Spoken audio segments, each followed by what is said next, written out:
Trump బాధ్యతలు చేపట్టక ముందే America వచ్చేయాలని H1B visa హోల్డర్లను immigration న్యాయవాదులు ఎందుకు కోరుతున్నారు?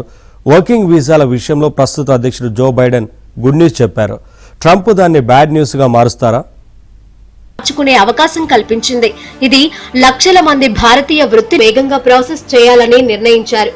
అమెరికన్ కంపెనీల అవసరాలను తీర్చేందుకు ఈ నిర్ణయం తీసుకుంది. అమెరికాలో ఏటా 65,000 H1B వీసాలకు అనుమతిస్తుంది.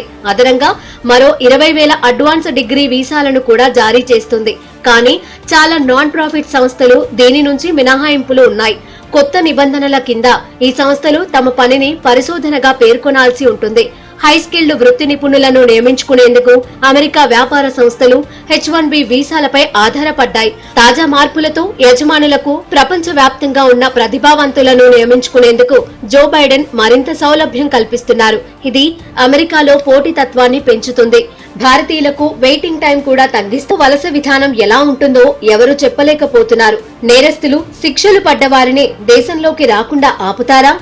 అందరికీ ఇది వర్తిస్తుందా అన్నది తేలాలి. అసలు H1B వీసాపై ట్రంప్ విధానమేంటో ఎవరికీ తెలియదు. కానీ వీసా నిబంధనలను ట్రంప్ ఖచ్చితంగా కఠినతనం చేస్తారు. హై స్కిల్స్ వ్యక్తులకు అమెరికా ఆహ్వానం పలుకుతుందని ఎన్నికల ప్రచారంలోనూ ట్రంప్ పదే పదే చెప్పారు. కాబట్టి అక్రమ వలసదారులకు తప్ప సక్రమ వలసదారులకు సమస్య ఉండకపోవచ్చంటున్నారు నిపుణులు.